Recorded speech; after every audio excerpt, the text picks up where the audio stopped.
प्रदेश कहाँ था 2014 में और कहाँ इन्होंने पहुंचा दिया।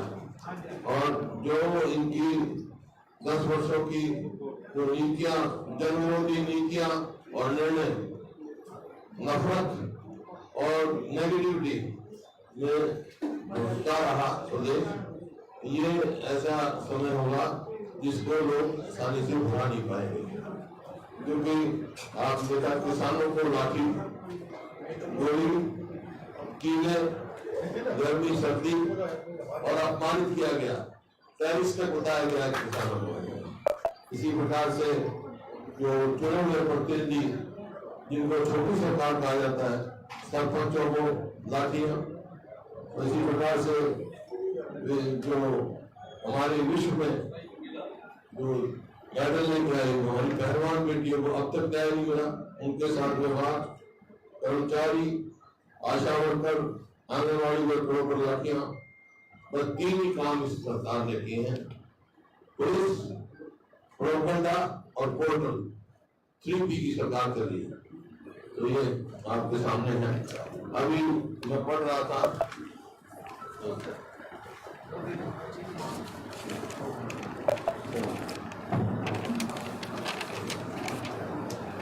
जैसे 100 गज के फ्लॉट की बात थी, 100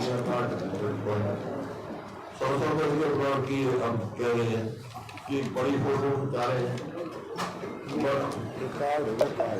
बड़ी फोटो खिंचा रहे हैं। ये जो है हमारी जो स्कीम थी उस स्कीम का पार्ट है। और 10 साल के बाद इनको याद आया ये ऑलरेडी जो है चीन प्लॉट थे, इनको पोजीशन देना चाहिए। 10 साल तक क्या करते रहे। जैसे भी हमारी सरकार गई, ये 100 गज के प्लॉट वाली इन्होंने बंद कर दी। 4 लाख के करीब हम प्लॉट दे थे और 7 लाख प्लॉट जो हमने चेंज किए थे। अभी सरकार को तो माफी मांगनी चाहिए उन 3 लाख लोगों से जिनका इनको जो प्लॉट मिले थे वो नहीं दिए और जो पोजीशन दिया था वो नहीं दिया। किस बात क्यों ले रहे? तो इसी प्रकार से आप कोई भी उद्देश्य देखें, ये अपना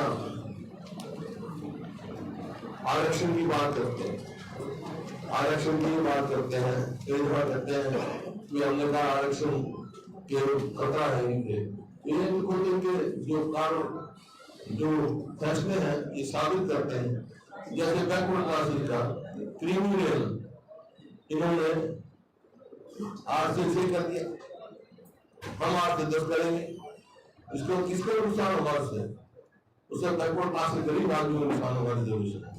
इसी प्रकार से जो कौशल रोजगार योजना चलाई उन्होंने, कच्ची नौकरियां दी, पक्की नौकरियां 2 लाख खाली है, वहाँ उसमें ना तो मेरिट है ना रिजर्वेशन।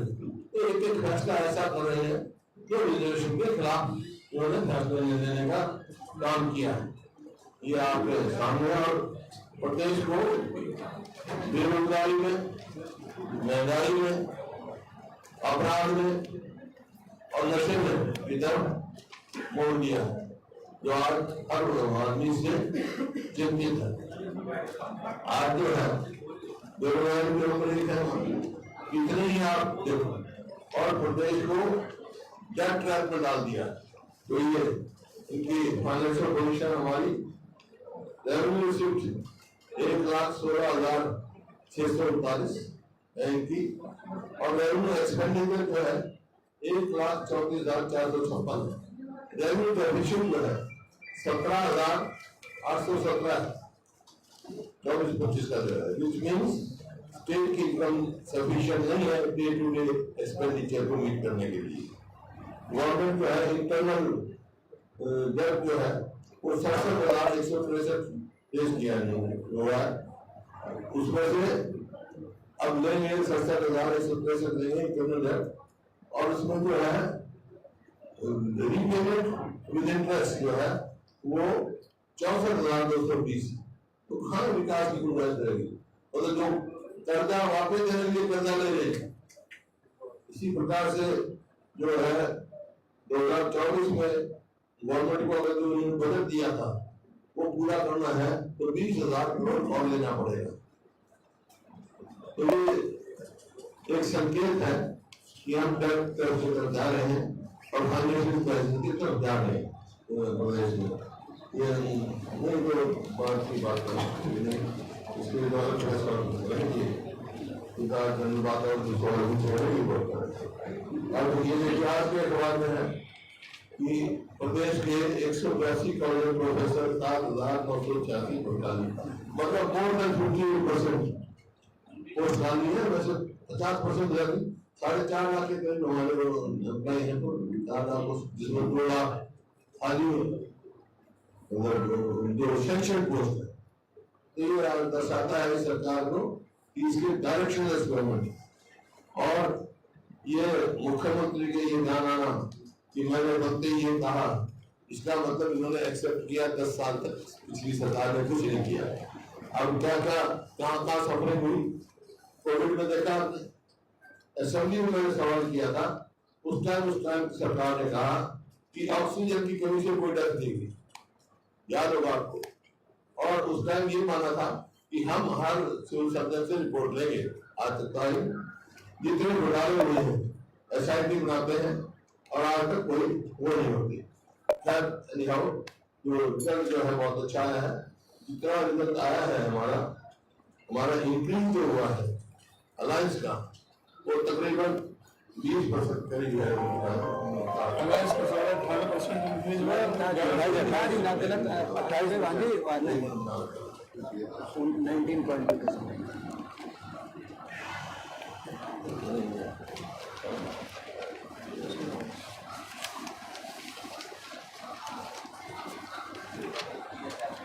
ये जो हमारे अलायंस की परसेंटेज जो आई है वो 47.6% आई है हरियाणा में, which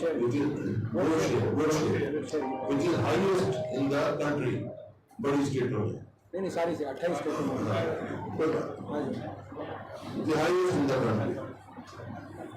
हमारे बाद तमिलनाडु है 46.9, फिर कर्नाटक है 45.4, फिर केरल है 45.1, फिर उत्तर प्रदेश है 43.5, फिर हिमाचल है 41.7, फिर छत्तीसगढ़ है 41.1 और तेलंगाना है 40.1। मतलब इस हिसाब से हाईएस्ट जो 4% in favour of alliance India alliance जो है वो हरियाणा की आई। लीड्स कितनी सीट्स विधानसभा की कितनी सीट्स पे लीड है? 46 पे लीड किया है। और इंक्रीज जो है हमारा समझो 19% आया, 20% इंक्रीज हुआ है राउंड फिगर तो ये है। और बीजेपी का जो है वो गिरा है 12% के करीब, तो ये गिरा है। मेरा कहने का मतलब ये है कि लोकसभा में हाफ, विधानसभा में साफ बीजेपी। लोकसभा में तो हाफ होगी, 10 की 10 में 5 आएंगे, विधानसभा में साफ हो जाएगी। ये कहने का मतलब। बाकी अध्यक्ष जी अपना कार्यक्रम बताएंगे, आपके जिससे भी सवालों का नाम बताए ना तो हम जवाब देंगे। सर ये आपने जो परसेंटेज बताया है कितना था इंडिया का गठबंधन वाला है? इंडिया का 47.62 है। और बीजेपी का चलो आपको बता दिए। बीजेपी का पहले था 57.7 और हमारा था 29.1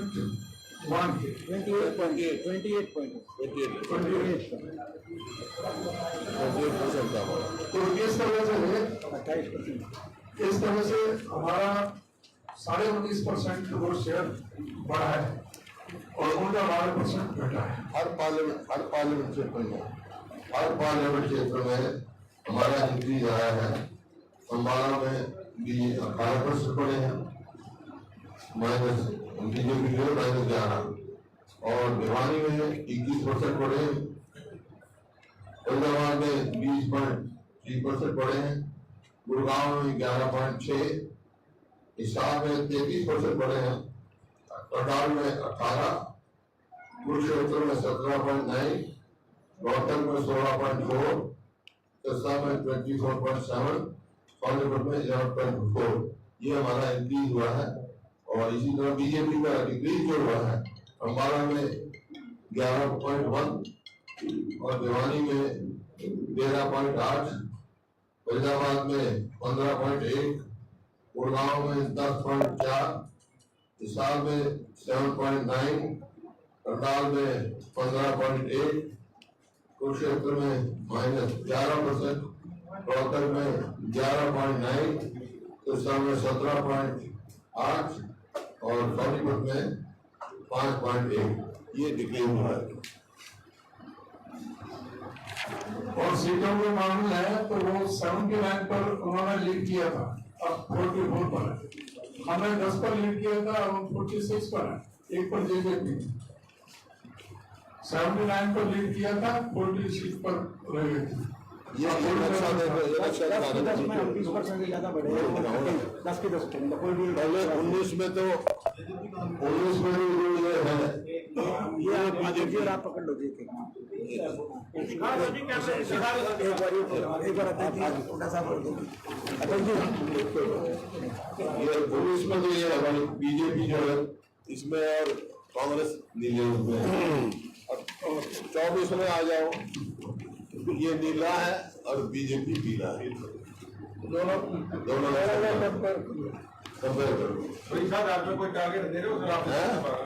विधानसभा का कोई टारगेट दे रहे हो? मैं तो दिया बीजेपी साथ, और तो कोई मुकाबला है नहीं। देखो मुकाबला तो कांग्रेस और बीजेपी में, वहां भी मैंने जो पूछा था सवाल और ये चुनाव में सिद्ध कर दिया। वो कह रहे जो और भी पार्टियां हैं यहाँ, उनका मुकाबला तो कांग्रेस का बीजेपी का है, उन पार्टी का मुकाबला तो नोटा से है। नोटा जितनी वोट आई जितनी वोट आई उनकी वोट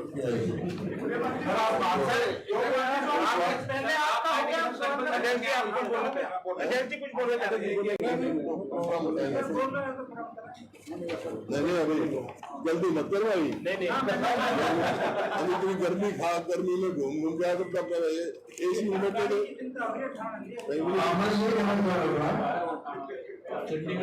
इन्होंने अभी रिजल्ट आते ही बिल्कुल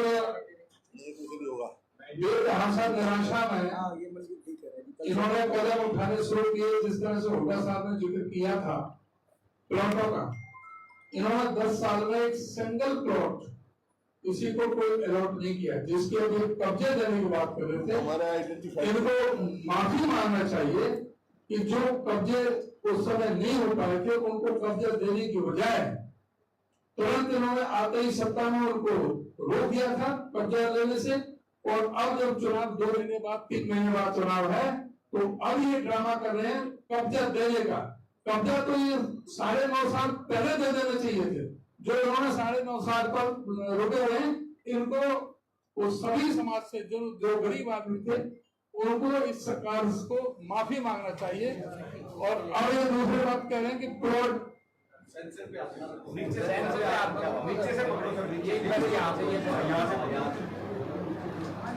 अब जो इन्होंने पूरी तरह से ये विफल साबित हुए हैं। अब नए प्लॉट देने की बात कर रहे हैं, कोई योजना नहीं है, बगैर किसी योजना के ये सिर्फ लोगों के साथ धोखा है। और इन्होंने आज ये कहते हैं परिवार पहचान पत्र को, जो प्रॉपर्टी आईडी को, जो बात कर रहे हैं पोर्टल को, इन्होंने सैकड़ों करोड़ जनता का स्वाहा कर दिया उन एजेंसियों को देने में। और उसी दिन से सारे मीडिया में, अखबारों में सब जगह आ रहा है कि 90 से 95% वो आंकड़े सब जगह गलत पाए गए हैं। उनको सजा देने के बजाय, उनके लाइसेंस रद्द करने के बजाय उनको कुछ किया नहीं इन्होंने। और अभी ड्रामा कर रहे हैं कि हम उनको तुरंत सही करें, तुरंत सही करें। भाई 9.5 साल से क्या कर रहे थे? इन्होंने ये पूरी तरह से साबित कर दिया कि 9.5 साल पहले जो सरकार चली वो पूरी तरह से विफल सरकार थी, जो पूरी तरह से फेल साबित हुई। चाहे वो आर्थिक पहलू पर ले लें, चाहे वो लॉ एंड ऑर्डर पर ले लें, चाहे अनएम्प्लॉयमेंट पर ले लें, या सारे जो मुद्दों पर वो सरकार विफल साबित हुई है। और अभी हम जो है पूरी तरह से सरकार को बेनकाब, जिस तरह से हमने पार्लियामेंट के इलेक्शन में किया, अब हमारे जो मुद्दे हैं सारे प्रदेश के, हमारे इलेक्शन मैनिफेस्टो कमेटी हमारी मीटिंग चल रही है। हमने जो 10 संकल्प किए हैं उनके अतिरिक्त जो प्रोग्राम होगा वो इलेक्शन मैनिफेस्टो में तय होकर के वो आपके सामने रखेंगे। अभी हमने सभी जो जिलों में हमने कार्यक्रम रखा है सभी कार्यकर्ता सम्मेलन करने का, और कार्यकर्ता सम्मेलन के बाद में फिर हम विधानसभा स्तर पर जाएंगे। तो जो भी हमने कार्यक्रम तय किए हैं, हमें 16 तारीख को संडे को सबसे पहला प्रोग्राम 11 बजे हमारा करनाल में है और 3 बजे हमारा कुरुक्षेत्र में। 21 जून को सोनीपत में 11 बजे और पानीपत में 3 बजे।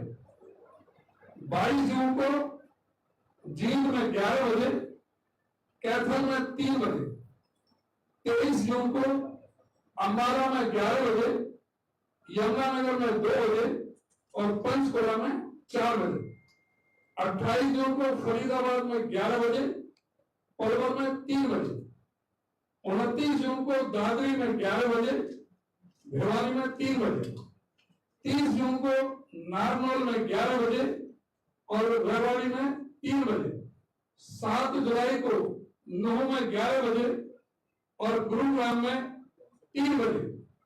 12 जुलाई को सिरसा में 11 बजे, फतेहाबाद में 3 बजे।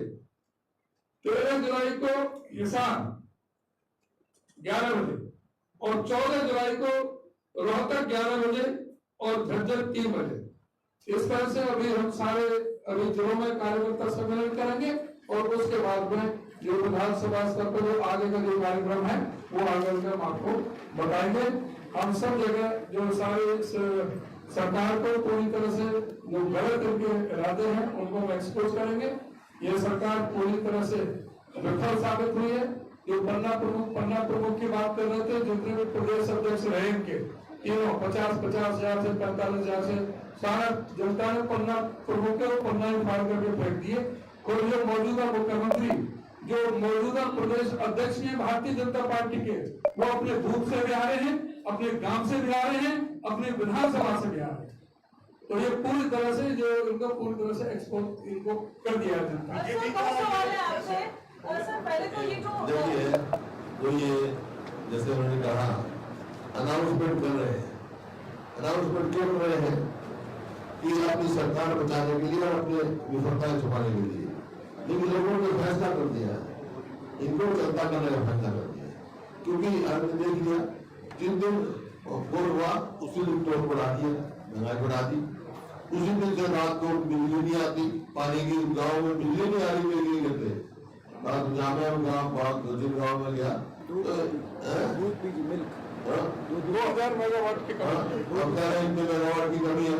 1 यूनिट बढ़ाई नहीं 10 साल में। किया क्या है? 1 मेट्रो पोल लगाया नहीं, 1 यूनिट बिजली बढ़ाई नहीं। अब कह रहे हैं 2000 मेगावाट हम हमारे गवर्नमेंट बाहर से लेंगे।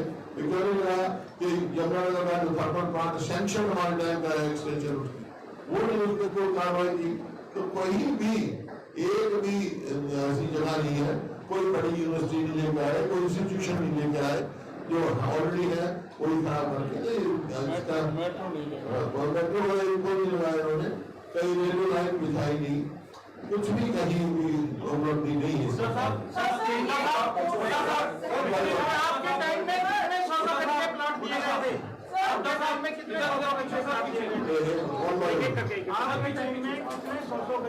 हमें भी 4 लाख 3 लाख 10 हजार पोजीशन कितनों का रह गया था? सरकार आपने जितने भी प्लाट दिए उनका पोजीशन भाई दीदी को एक आदमी पंचायत में बड़े उड़ा हो जाएंगे तो पोजीशन पहुंच जाएगा, उनका पोजीशन जो प्रोसेस में थे। बाकी 3 लाख और चिंतित किए थे, 7 लाख के करीब और देने थे जो उन्होंने स्कीम बंद कर दी। सर 3 कैबिनेट मंत्री ले लिए गए, कैबिनेट सर 2 सवाल है। एक तो जो पोर्टफोलियो एलोकेशन दिए गए हैं, 3 पोर्टफोलियो दिए गए हैं, 5 में से 3 लोगों को हरियाणा में, ये क्या आपको लगता है कि इलेक्शन को असेंबली कोर्स को देखते हुए दिए गए हैं और क्या आपको लगता है इसके रामिफिकेशन होंगे? और दूसरा, आम आदमी पार्टी और आपका जो अलायंस है वो क्या असेंबली कोर्स पे भी रहेगा? देखिए, जहाँ तक आम आदमी का हमारा अलायंस का सवाल है, वो नेशनल लेवल पे अलायंस का, हमारा स्टेट लेवल पे कोई अलायंस नहीं है। अभी कोई बात नहीं, ना कोई बात करिए, हम क्या बोल रहे हैं। वो समझने की बात करते हैं, जो थर्ड ऑफ प्राइम मिनिस्टर है, और देखते हैं परफॉर्मेंस क्या रहेगी। We have to meet our performance. एक मिनट। बिजली की कमी का मुद्दा आपने बताया कि बिजली कमी की क्या स्थिति है। अब खट्टर साहब जो है देश के बिजली मंत्री बन गए, कैसे आप देख रहे हैं कि कमी होगी? समझते नहीं, परफॉर्मेंस देखेंगे। विधानसभा चुनाव से अकेले जैसे 10 साल परफॉर्मेंस देखी है, ऐसी परफॉर्मेंस रहेगी संभावना है आने वाले टाइम में गठबंधन की कोई संभावना है? हमारी शुभकामना है परफॉर्मेंस अच्छी रहे। महकमे मिलन देखते हैं। आम आदमी पार्टी होगा सर, विधानसभा चुनाव अकेले लड़ेंगे सर? अकेले में नहीं, अभी सर जिस तरह उन्होंने कहा कि किसने कहा? अनुराग ठाकुर ने कहा कि आरोप लगाया कुछ क्षेत्र में मतलब पार्टी के कई नेता है तो इतना सहयोग मिला नहीं उनको लोकसभा चुनाव में। इस चीज को अनुराग ठाकुर उसका जो है वो जो हमारे उम्मीदवार थे आम आदमी पार्टी के, अभी प्रताप वो कह रहे थे कि अगर कुरुक्षेत्र सीट अकेले लड़ती कांग्रेस तो कुरुक्षेत्र भी जीत जाते हैं। आपको लगता है साहब ये तो राष्ट्रीय स्तर पर बेहतर हो गई। परिवार पहचान पत्र को लेकर अब सरकार ने कैंप लगाना शुरू कर दिए, सभी डिप्टी कमिश्नर को आदेश दे दिए। क्या लगता है आपको? लोकसभा मैंने कहा इस बात तो कुछ नहीं होगा। 10 साल तक क्या किया, परिवार पहचान पत्र में लोग इतने परेशानी करी, जैसे कोविड में परेशानी झेल चुके हैं लोग। इन बातों से कुछ नहीं होगा। लोगों ने फैसला कर दिया कि सरकार को चलता करना है। कांग्रेस ने मुद्दा उठाया था कि ये जो है परिवार पहचान पत्र और जो आधार कार्ड में गलतियां उसमें वो जाके रखा हुआ है इन्होंने, ये कांग्रेस ने मुद्दा उठाया। आपको कैंप लगा दिया तो उसका कोई फर्क परेशानी बढ़ा रहे ये जो जन के हैं उनको रखेंगे, बाकी जनता करेंगे। जरूरी बीसी और एससी वोटर जो बीजेपी का कभी समर्थक हुआ करता था वो छिटक कर कांग्रेस की तरफ आ गया है, तो लग रहा है कि ये कांग्रेस की नीति कांग्रेस को 36 बरादरी की वोट मिली है। हर फॉर्मेट से उनका सहयोग मिला है, चाहे एससी हो, चाहे ओबीसी हो, चाहे और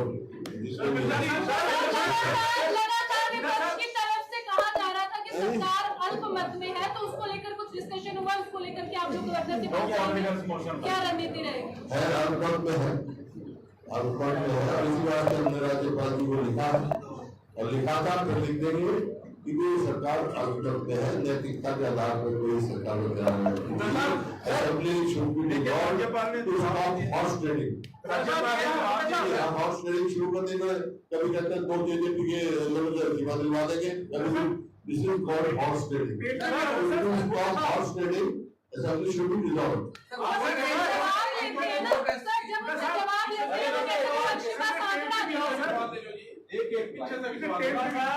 आम आदमी पार्टी का और आपका समझौता था, उसके माध्यम से अब जो आम आदमी पार्टी के सारे जो वर्कर हैं वो कांग्रेस पार्टी में शामिल होने को आतुर है।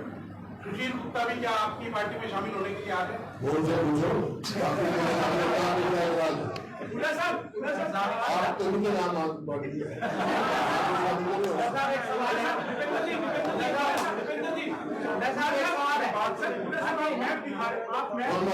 आप मैप दिखा रहे थे सर की 2014 यहाँ की कवरेज से आप यहाँ पे है, लेकिन कुमारी शैलजा ये कह रही है सर कि हम हिसार हारे बहुत कम, हिसार हम जीते बहुत कम अंतर से, भिवानी हम हारे और सोनीपत हम कम अंतर से थी। उनका ये कहना है सर कि ये टिकटों का वितरण है, इसमें ठीक ठाक नहीं रहा, वरना नतीजे से ज्यादा बेहतर होती। टिकटों का वितरण पार्टी हाईकमान ने किया है और पार्टी हमारे हाईकमान फैसला करती है, सबको मान्य होता है।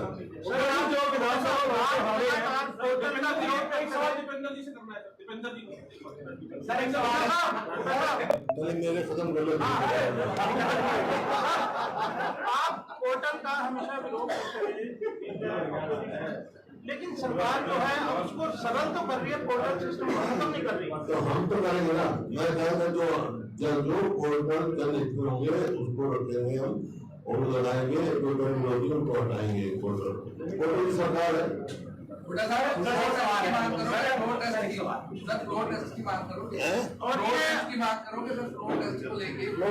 गवर्नमेंट मेजोरिटी में है इमीडिएट इलेक्शन नहीं कर रखी है। अब वो कॉर्नर साहब है। अभी मैं बयान पढ़ रहा था, किसी का आया था कि भाई अगर वो है तो opposition should parade before the governor. Why opposition? Governor should parade the majority before the governor. वो लेके आए वहाँ। आप जीते हो इसके बाद हरियाणा के मुख्यमंत्री और तमाम भाजपा के नेता कह रहे हैं कि कांग्रेस ने झूठ फैलाया कि संविधान को खत्म कर दिया जाएगा, संविधान को खत्म कर दिया जाएगा, इस तरीके का झूठ फैलाया गया कांग्रेस की तरफ से, जो आरोप लगाया। ये हमने नहीं कहा, आप लोग भी देखो जो एमपी थे उम्मीदवार थे, उनने कहा 405 चाहिए हमारे तो संविधान में हमने तब्दीली कर दी। उनके नाम पे कहा था अनंत हेगड़े हैं लल्लू हाँ जरूरी है। सर जो अभी लोकसभा में परफॉर्मेंस आई, जो लोग अपने आप को टिकट का दावेदार मान रहे हैं, जो भी ट्रेन पे दौड़ लगा रहे हैं, तो क्या उनके जो इनके इलाके में जो नतीजे आए हैं वो भी एक पैमाना रहेंगे आने वाले? 2 सीटें हार गए। हमारा पैमाना वही रहेगा जो लोकसभा में था, जो जीतने वाला होगा उसको टिकट दी जाएगी।